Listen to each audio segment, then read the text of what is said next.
Good morning and welcome to this week's edition of Tourismus Namibia, where we once again bring you some news, and later on we'll talk to Chloe Deer, obviously, who's writing for Tourismus Namibia. And maybe I should introduce myself. I'm Frank Steffen, editor of the Tourismus Namibia magazine and the German daily Allgemeine Zeitung. Welcome to the show, and like I said, a bit of news, a bit of holiday ideas, and later on we've prepared a little video clip of a very interesting talk that we attended on Thursday evening that was. So welcome, but let's first have a look at the marketplace.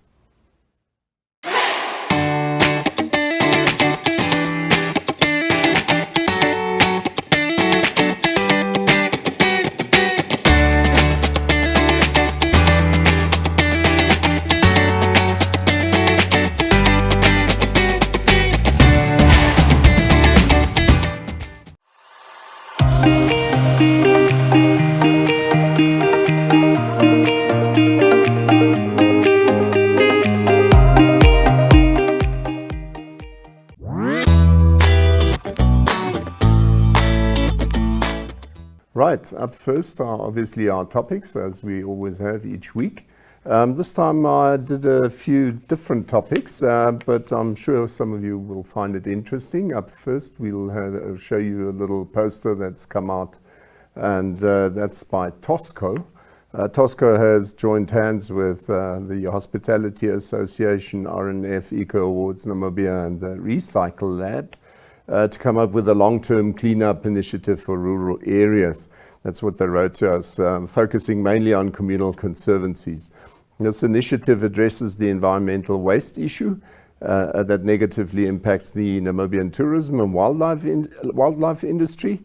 Tosco obviously stands for Tourism Supporting Conservation, and they normally concentrate on environmental projects supported from within the tourist industry as well from without.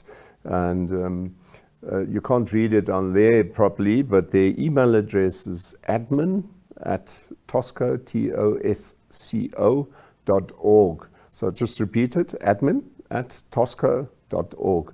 So that's how you can contact them if you are interested in supporting them, or maybe even have our own project that you would like to introduce. Up next, I actually found this photo by Christine Winter on the Facebook site of the Elephant Human Relations Aid. That's ERA, and I just thought that the photo is quite hilarious as he tries to do his utmost, or she, to actually reach the top there. And it's on their Facebook page with a caption, patrol left 3 days ago. So, and they obviously thank their people that have just left base and are obviously looking after these animals. If they talk of a patrol, we're obviously talking of rangers that have just left their base again. This is up at Huop. And the idea is obviously to look after the desert adapted elephants as well as the lions and whatever. So yeah, well done. That was quite a nice one.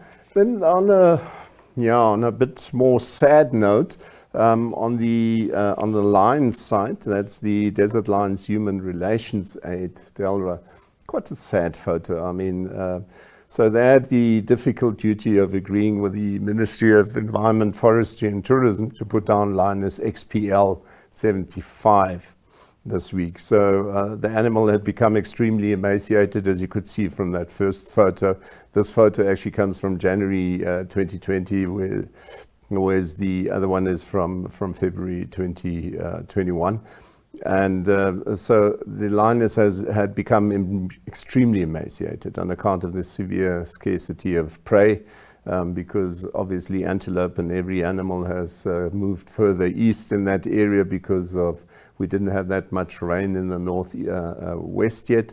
So obviously the buck has left, and the lions have no choice but to remain there because they're not welcome in the other places.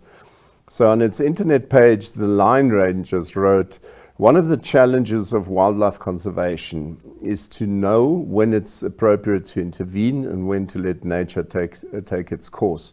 When human safety is an issue, matters only become more complicated. The line rangers and their community and government partners take the charge of monitoring, managing, and even protecting the desert-adapted lines very seriously. It is our role to make evidence-based decisions with the long-term survival of the desert-adapted line population within communal land as the primary goal. And what they refer to is, obviously, you can see with those lines, they get desperate and suddenly the goats and animals of the local folk become their immediate target, and they'd actually killed 2 cows and a few dogs already. So before this is getting out of hand, they rather put her down. And I think, in all fairness, it's a difficult decision, and I feel if they took it in the best interest of the animal, I'm actually quite sure that they did the best they could. Then, on a much better note, water in Etosha, I actually looked this up. These were photos which were published in the Republican earlier in the week, and I found it very interesting. The Omuramba Ovambo originates about 5 kilometers from Tsinsibis, which is much further east above the Etosha, and flows into the Etosha Pan. The catchment area is approximately 15,000 square kilometers, and like Zuma Tumip, who took these pictures, said that river only flows in heavy rain. And he shared these photos with the Onguma Game Reserve, which is next to the Etosha National Park. The Omuramba Ovambo actually hit the Etosha Pan quite close to 2 palms. I remember there used to be always 2 palms, and that's why the waterhole is called 2 palms. But last time I was there, I only remember 1 being left. This is another photo, obviously, which we picked up from Republican, and this is as you go out of Okakuyo, and gives an idea. There at the far end you would see the actual salt pan, which is now filled with water, but it's a pure delight. I mean, those of us who've been there regularly, you just know this is a sight to behold, because such greenery is not something that you see every day. So yeah, well done there. So very nice photos. And then finally, I picked out 2 photos which we brought in the Allgemeine Zeitung. Those were of a demonstration which happened earlier in the week, and this is obviously has become a bit of my pet project, where Recon Africa, the company that's currently drilling for oil up in Kavango, they were obviously the target, and I found it disappointing that the police actually were quite sarcastic about this. This is a serious issue, and these youngsters, obviously being Fridays for Future, don't particularly look well on the fact that this oil, the search for oil will have to ultimately result in fracking. I explained it often on previous shows, and you're welcome to look them up. And these people are seriously worried about that, because our groundwater will be affected by it, especially if it is fracking. But if it was only the groundwater, it's the animals, it's the whole ecology of Kavango area going over to Bushman land that will be affected if we start fracking up in that area, which we generally try and sell to our tourists to come and visit, because it's a unique area. So I found it very sarcastic when a police officer said to one of the organizers, "But is it really worth walking if you're only 50? But the day before, they had actually told them, "Listen, you're not allowed to be more than 50 because of the COVID rules of Namibia that forbid any group of bigger than 50. So it's a bit sarcastic, and shows me that police officer certainly has not understood what it's all about, and he certainly doesn't seem to care. Well, we do care, so we hope all of you are listening will support us. If you watch this sort of show, I'm quite sure that environment and tourism is part of your makeup, and we should seriously make sure that this fracking idea is buried at a time when these sort of fossil fuels are not going to be the future of this world anyway. But enough of that. Those were our news items which we brought under the topics today. Up next is obviously destinations, and we'll be talking to Chloe Deur again via online, which I think is quite an interesting approach instead of always doing it from here in the studio. But let's first have a quick look at the marketplace.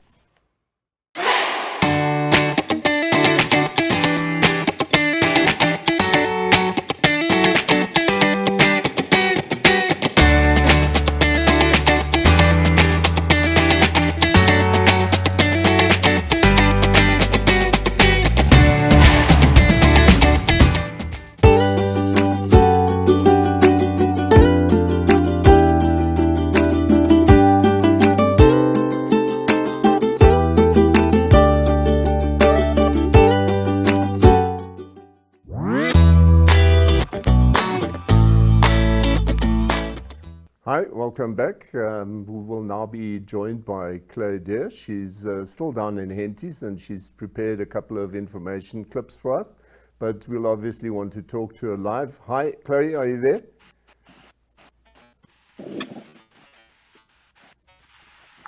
Hi, I don't know where I went today, but yeah, I'm happy to be here. Okay, so you say it's quite cold down there. Yeah, it's overcast today and very windy. So I'm holding. You should see my setup behind the screen here. It's actually quite hilarious.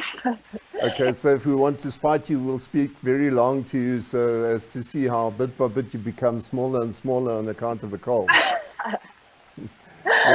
Yeah, I think so. No, just talking about, you had two themes which you wanted to take us through today.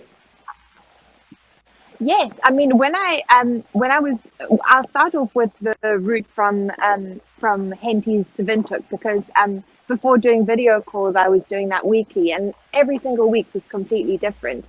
But this was along the dust road, not the tar road. And I can't actually explain how beautiful it was because, or it is, every time you drive it is completely different. And it takes you right past Spitzkoppe, which, you know, some days is completely crowded by clouds. On other days, and as I was setting what's for, I saw the desert come to life.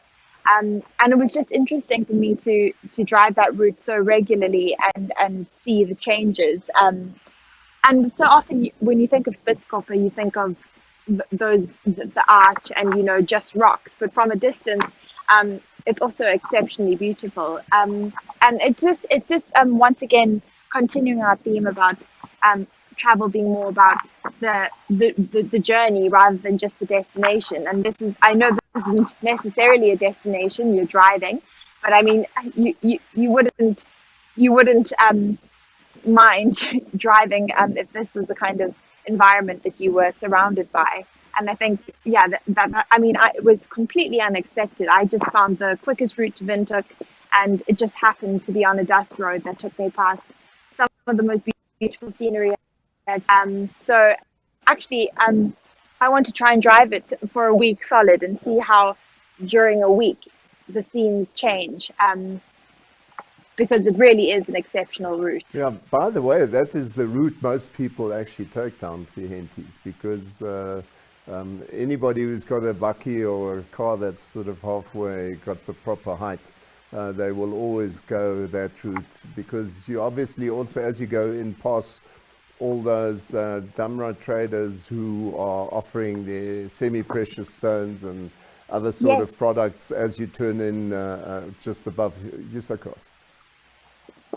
Yes, exactly.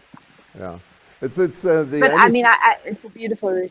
No, absolutely, and I must say some of those pictures are very special, because I can't remember having previously seen that sort of cloud cover halfway up the mountain. Normally it stands in the blue sky and it's totally dry outside. This time you were able to get some shots where you can actually see some greenery climbing up as you look at the slopes. Yes, I think with this rain season, in the middle we haven't seen before. So I think photographers are just going, because we don't know when we'll see these kinds of scenes again. So I just got quite excited by that. No, sure. Anybody would have, I'm sure. The only thing that I have to say at this stage, I mean, you will know by now, but anybody who drives that route is well advised to be very careful because there are a couple of what we typically Yeah. call in Afrikaans slaggate, quite deep dust sort of holes in the street and so on. So it's always good to just be careful. It's not the road where you mustn't think you're on Kyalami or somewhere. No, because it can look deceiving. A couple of times I've been completely airborne because um, of huge dongas that Yeah, you don't notice because the sand looks so clear. So yeah, I would agree that you have to drive it very carefully. yeah. Especially if you're close to Spitzkopje, there's that particular part of road where you've got a lot of these potholes which are well hidden because of the sand that's shoved in when they grade the road, and so it's very deceiving. Exactly. Yeah. Anyway, you've got Very. some more for us? Yes, well, just continuing a little bit up the coastline, I think before I told you a little bit about the salt kind of mining that was going on near Volthus. But another beautiful thing about the entire coastline is the masses of flamingos that tend to flock there. And I think I previously mentioned how I absolutely got absorbed, and with my tackies on and everything, I went running into the what I thought was a dry pan, which ended up to be like deep mud, and I got completely stuck, but surrounded by these beautiful flamingo. And I have to say, I'm not sure if the video is playing on your side. I can't see, but I have to Not say yet, that but I'm sure some of you those. can play it in. There we go. Oh, this is Puros. Okay, so let's first do Poros quickly. Okay, let's do Puros. One of my favorite places. This was actually when I first arrived in Namibia. This was the first kind of place that we decided to go to, and I have to say, anytime that we have some, an extended period of time to spend somewhere, we immediately go to Puros. It's become one of our little family destinations, really. And I have to say, there's something so charming about that entire conservancy. And it's the people are so welcoming. The scenery is quite honestly unlike anything I've seen before. And because of the white in the sand, all the colors seem to stand out so much. And I actually recently just developed this film, so that's why this is quite delayed. But these were all taken on my film camera. Some of them aren't entirely in focus, but anytime I, I can shoot film, I do. And what I loved seeing was, well, what I learned so much about was how the Himba and the Herero, are of the same tribe, and how, you know, experiencing the relationship between the two and learning about the different cultures.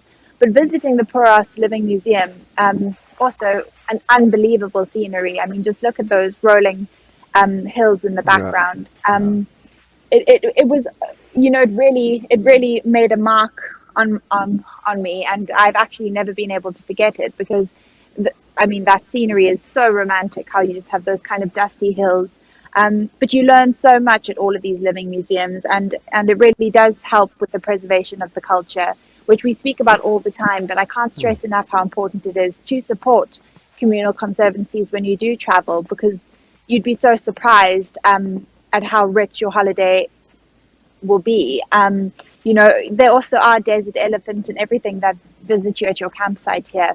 But I chose specifically to focus on the culture today, and yeah. um, and just kind of the wealth of experience that you can have, you know, in the most remote area that you wouldn't quite expect.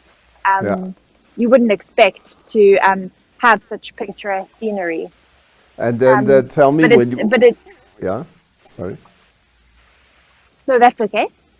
No, no, I was just wondering. So while you were there, did you go up further towards Orupembe, or did you just take the Uaro step down? No, we did. We went towards Orapembe, and we really did just spend time. We just positioned ourselves at Puros, and then did a route around there. And I'd love to actually write a little bit more about that route that we took, because it was really beautiful. And Kouakaland at the moment is really battling because while the rest of us have all had a lot of rain, they've yet to have any. So we, it's if you do have gap and time to go travel, I would definitely say go and support Puros and Kouakaland, and I think they support at the moment without being able to grow anything and stuff without the rain. So I think that's really what pushed me to speak about it today. But just very special memories. And it is special at the moment still. Kouakaland needs to be visited now, especially if you're somebody who likes wild camping or wants to be out and about in these communal conservancies and make use of their campsites, because they really make quite an effort in making you feel welcome. The reason why I'm saying that is they're busy finalizing roads they actually want to tar the road from Opuvo right up to Okongwati and so on. Now, I know this is harsh country and it's not everybody's cup of tea, but to go down from over to Etangwa and go over to Van Zyls Pass and actually go down the pass and then land up in the Marienfluss. I mean, all those things are adventures which you will not be able to experience so much longer anymore, because more and more of those areas are starting to become mining areas and all types of things. So now's the time to go there because it's a very special place. I used to live there for 3 years, so I think I know a bit about Kouakaland. Oh, really? Yeah. No, I have to say that Marienfluss is next on. Yeah, look, I mean, Yeah, look, if you go from Puros up in that valley towards Orupembe, if I say valley, it's really a flat piece of ground. It seems endless, and don't ever expect to drive fast. That's the other thing. So I always remember that when you end up in Marienfluss, where suddenly you've got that red sand and it's flat as you could imagine, you just find yourself suddenly racing along at 100 kilometers an hour, just for the sake of being able to drive faster for a change. Because if you've done this for something like 2-3 days, then suddenly you just feel free and you just need to do something. It's not always well advised to do it, but I've never seen anybody not do it. It's funny how suddenly you drive that much faster simply because the road is so much better. And then obviously you end up at Camp Synchro and those sort of things. And it's a magic place. It must be the most remote place I know, or had the privilege of getting to know. Yeah, so Puros is a nice excursion if you go via Korvarep and those areas. Exactly. No, anyway. It's really, it's worth visiting. Yeah. Now I must quickly make sure with Matthias, do you have those flamingos? No, so we'll have to store that for a next occasion, because I think that's why you automatically switched over, but nothing lost there. So we'll just make sure that we put that material into place next week, and then we'll show you some more. Until then, Chloe, Fantastic. Keep well, and thank you for having contacted us. We'll talk a bit later. Okay, great.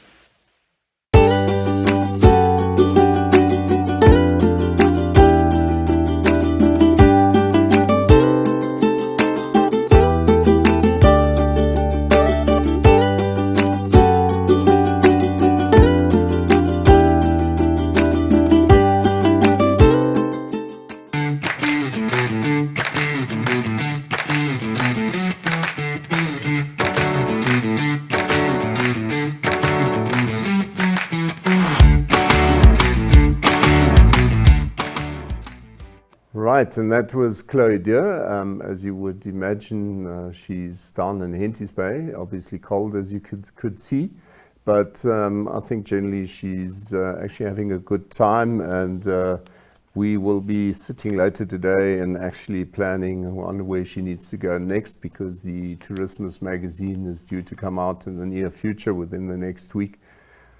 So until then, let's first see what we've got in store for you, where Matthias, our sound engineer, Matthias Ricardo, he's always in the back. Most people don't realize we obviously have people in the back who work hard to actually present the show. Thank you, Matthias. So Matthias has compiled a little video clip of a presentation prepared by Hans Seidel Stiftung or Foundation, as you would have it. They, together with the Desert Research Foundation of Namibia and with the aid of the European Union, had a serious look at what is sustainable forestry. And this is obviously the result of previous reports up to a year back still, where we had this massive logging problem up in the north. And it was quite interesting to see that during that presentation, the one thing that came out very clearly is that, number one, there was not an inventory done before this whole process started. There was no control, there was no management plan. Yet we allowed people to log in a big way. So to play it down, I think, is not quite right by the Department of Forestry. They should at least own up to what happened here, because what we found out, it's something like 17% of our forest has disappeared. Now, if you do that in a matter of 2 years, well, you can work it out on your 2 fingers. I mean, it would take another 10 years to make sure that we've got no forest left.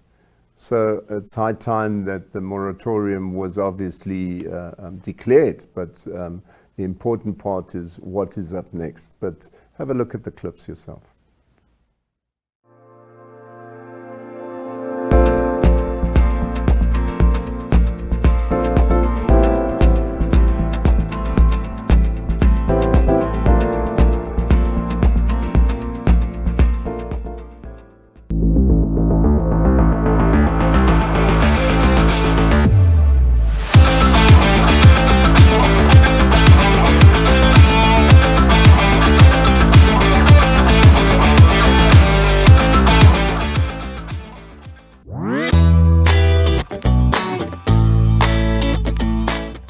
Now, this is a very interesting session because it basically has organized a panelist to share their view on the question, as many of you might have had it with regard to what is sustainable forest management. Now, I just want to take this opportunity to acknowledge and to welcome our viewers. There are many viewers out there who are linking in and zooming in on the platform. We are also aware of some of the Facebook viewers who are also logging on, but I also want to acknowledge those who have come to join us face to face. Welcome to this session. On behalf of the European Union, I'm really pleased to be part of this panel discussion on sustainable forest management. We recently launched a euro 506,000 funded project called Promoting Sustainable Forest Management in the Kavango-Zambezi regions of Namibia to facilitate an active, multi-stakeholder dialogue on the concept of sustainable forest management and to improve the implementation thereof in the affected areas. This project idea emerged against the need to combat accelerated deforestation through the illegal and unsustainable harvesting of timber resources in the Kavango and Zambezi regions, and I think we all recall the coverage that was in the media on this topic. Now, besides the environmental damages, unsustainable logging aggravates soil degradation, and thereby rural development and food insecurity are also negatively affected. We believe that this project is timely since Namibia is just emerging out of one of the worst drought situations. We are going through an economic recession, which is compounded by the COVID-19 pandemic. And one of Namibia's strongest sectors, the tourism industry, which is really heavily dependent on community-based natural resource management activities, is still battling an uphill battle now with the impact of the pandemic. So safeguarding Namibia's natural resources can contribute to the recovery of the tourism sector. The EU is excited to be a part of this important initiative, which targets about 15 community forests in the Gaza region, nature and environmental organizations and decision makers, including ministries and local authorities. So we really need, for sustainable forest management, we need the decision makers on board, we need forestry practitioners and researchers and academia, they all need to be on board. Good afternoon, ladies and gentlemen, and a warm welcome to everyone also from my side. I have the pleasure to give you a brief overview on our project, its objectives, as well as of the objectives and expectations of today's event. Today's panel discussion is hosted by the Hans Seidel Foundation Namibia in partnership with the Desert Research Foundation of Namibia and the Namibia Scientific Society. As the first event in a series of upcoming public discussions, this panel discussion is a key component of the Promoting Sustainable Forest Management in the Kavango-Zambezi region in Namibia project, a 3-year collaborative project of the Hans Seidel Foundation and the Desert Research Foundation with funding from the European Union. We thank the EU for that.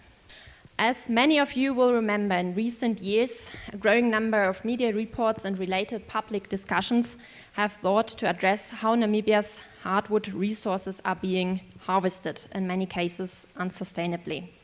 To assist in the resolution of this concerning trend, the Hans Seidel Foundation and the Desert Research Foundation have joined forces to support the Namibian government in its efforts to safeguard against the environmental and economic threats posed by unsustainable timber usage and uncontrolled deforestation. The project aims to support an active multi-stakeholder dialogue on the concept of sustainable forest management in order to improve its implementation in the affected regions. In particular, the project aims at expanding public understanding of the concept of sustainable forest management and its benefits, at strengthening knowledge, skills, and capacities to implement sustainable forest management, and it further aims at improving sensitivity to and appreciation of diverging views and perspectives on sustainable forest management. Key strategies to achieve these goals include an information campaign and publications, conferences, educational programming, study trips, as well as public dialogue events. You must now have what we call a management plan. A management plan where we have all those aspects I mentioned earlier on, and you commit yourself that I am going to do this and this and this in order for me to achieve ABC. We have heard already here that forests provide so many things. Ecological services, social services, economic services, all those things, you must now include them. But to achieve all those, to make money out of the forest, at the same time you say, no, you are conserving the forest for environmental purposes. It's a challenge. And that's where is a critical part. Actually, every practitioner should think, how can we combine these challenging things? So you must now come up with your objective, define your resources or describe your resources, and then come up with programs. Programs and define who are the stakeholders, the people you are saving and how much you want to save for yourself. And then you put now a principled decision like either you're guided by the law, starting from international treaties, what the international actually force you to do as a country, and then maybe you come to the bloc, like African region or SADC region. All those people, they come up with some treaties or protocols, and all this, they are actually trying to agree to lead to sustainable forest management. Going into the concept of sustainable forest management, if you look around, you find there are so many definitions of sustainable forest management. FAO has a definition, the United Nations Forum in Forestry, they also have a definition. If you go into Wikipedia, you will find a definition. But if you look at these definitions, they have something in common. There are two things that sustainable forest management talks about. We want to manage our forests in a way that they are ecologically sound. We want to manage our forests in a way that they are also economically viable. And the third leg, they talk about socially acceptable or socially just. So basically, anyone defining sustainable forest management will talk about these 3 pillars. And the second aspect, which is also very important when we are talking about sustainable forest management, is when we are using these forests, they should provide the benefits today, but also in future. We should not use so much such that our future generation, they don't have anything to harvest from our forest. Then that does not become sustainable. I think the important issue around this here is not necessarily that we need to look at every single tree, but as a whole to maintain the ecosystem forest, which is so important to maintain our entire planet. Just to give you an idea, right now 31% of the landmass around the world is actually covered with forests. That's around about 0.6 billion hectares. In Namibia alone, we have around about 7.2 or 7.3 million hectares of forest cover. But the sad news is that we've lost, just between 1990 and 2010, we've lost about 16.7% of our forest cover. And I think that is already, you know, an alarming sign.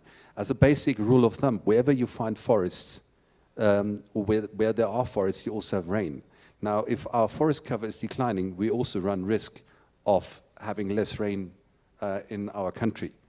And yes, indeed, it is very difficult to describe the concept of sustainable forest management, or to put it in practice rather. But at the same time, let me visualize it to you, like I've done it previously at a conference we've hosted 2 years ago. Now, let's assume this is the economy, the first pillar, or one of the pillars of sustainability.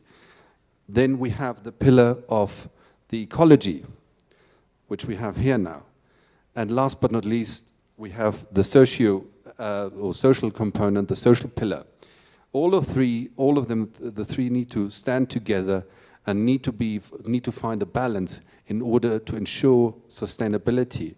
Otherwise, the forest ecosystem, or any kind of system, won't be in balance, won't be in tune. So if I put, this is now forestry, or the forest ecosystem. If I put it here in the middle, it's balanced. But what happens if I say I push the economy, I harvest too much, I might lose forests, and what happens? The forest ecosystem collapses. Similarly, if I push the environmental agenda too much, I might actually jeopardize the social fabric and the social dimension, and jeopardize the livelihoods of the community. So we need to make sure that we do strike a balance for the future of today's generations and future generations. And I think it is also with an increased risk of climate change. I mean, 2 years ago, 1.5 years ago, when we had the worst drought in 90 years here in Namibia, actually did prove to us that we need to respond to those challenges, and that we need to find ways of improving this situation. At the end of the day, if we want to make sure that Namibians can live peacefully and sustainably also in future generations, like it is also enshrined in our Constitution in Article 95, so Article L, we need to make sure that we use our resources, but use them sustainably. Allow me to introduce myself. My name is Frank Steffen. I'm the editor of Allgemeine Zeitung, and I was one of the people who wrote a lot about the forest that kept disappearing about 2 years ago. So my problem is when I listen to what everybody says, there seems to be a common denominator for me. And that there are two things that are actually common denominators. The one is the repeat use. So that's where it really comes in, value on the long run. And the second one is a management plan. So what I would like to understand is, where did we go wrong that we allowed, in this case, the Chinese, it might have been the man from the moon. Where did we go wrong that we allowed people to decimate our forests in such a horrendous manner, because it was almost 2 years, and instead of first planning and then deciding how to best use it, because all of you stressed the importance to plan for sustainable management and then to apply use if it is sustainable. So my problem is not number one, I would like to understand how did we get it so wrong? And number two, what are we doing now to make sure that it doesn't happen again? Okay. Where did we go wrong if we somehow, we know, we talk about all these good theories and positions and policies, and then all of a sudden we have been suffering about the loss of the forest resources. Yeah, the fundamental part I should say is that forest resources is just like all other natural resources or any other resources we have in the country or in the world. We haven't gone totally too wrong to have some resources are also being taken illegally or unprocedurally, but it's just that maybe the poachers or wood poachers, they might be advanced than us. They are also doing much work to see what is that they can do to penetrate to get those resources, just like diamond theft, fish theft, all those theft, all these things. It's just like that. But it does not mean that the police or the system is dead. It does not mean that. The system is alive. That's why we are able to detect some of those things. Every second day, our people are catching 1 or 2 persons when they are practicing illegal operations. So it does not mean that when we are catching illegal operators, does not mean that there's no system in place to prevent that. Therefore, the system is there. We shall continue applying that system and close all the gaps or the gaps we are identifying to prevent a further illegal operation as is perceived.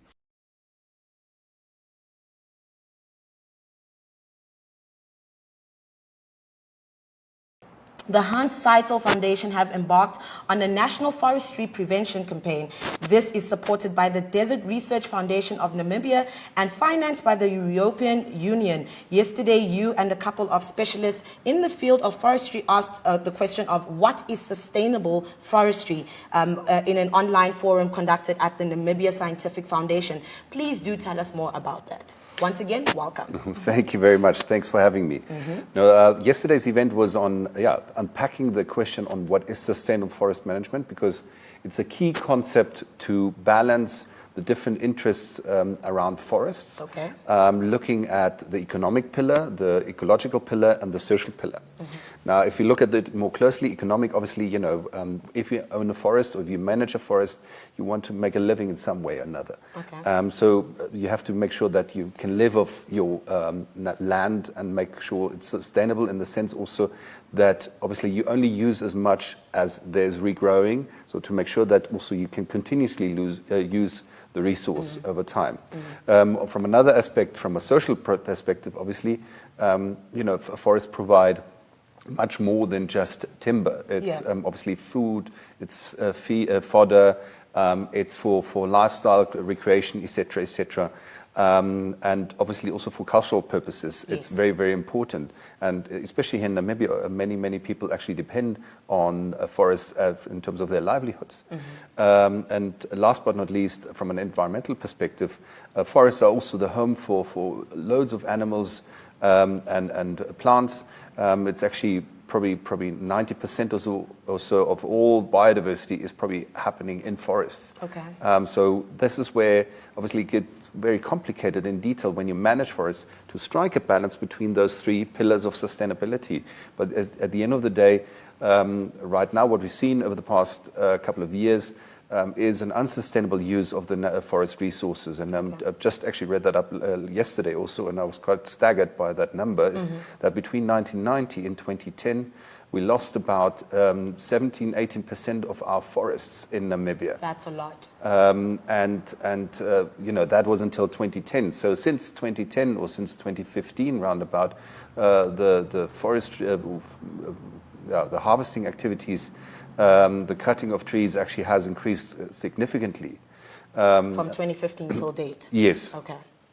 So I would be very curious to see the numbers now, actually how much our forest cover, so the land which is considered a forest, has declined further now. Yes, yes.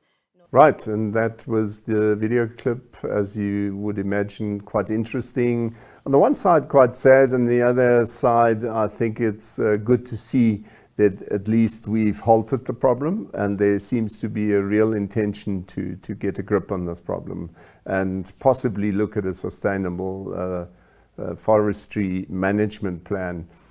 Fact is that whoever you spoke to up to now has always said, forget that idea that you'll have a large-scale forestation plan. It's a case of, even if we use it on a sustainable basis, it will be small. So this is not some major project that will suddenly keep thousands and thousands of people busy. I think the important part that we need to learn from this whole exercise is, if you imagine what they just spoke of, that a single tree may have a value of $300, Namibia dollars that is, and it ends up ultimately in a total return of $500,000. Now, even if only half of that is the true value on most trees, it is enormous. So there is no real need for us to have a huge industry to earn proper money. The only thing we need to do is to make sure that actually that stuff remains on Namibian soil as long as possible, so that we add value, realize those returns to the maximum we can, and then only allow it to be exported outside Namibia. So if we do that, then there's a sustainability factor, that's for sure. Because then the person on the ground, the farmer, whoever is owner of that conservancy, suddenly has a real chance to earn a decent income with only a few trees a year. And suddenly we're looking at sustainability. But that's just my opinion. So right, that brings us to the end of this show. I hope you enjoyed it. I enjoyed you supporting us, as you always do. So until next week, I remain, and keep healthy and keep safe. Until then, bye.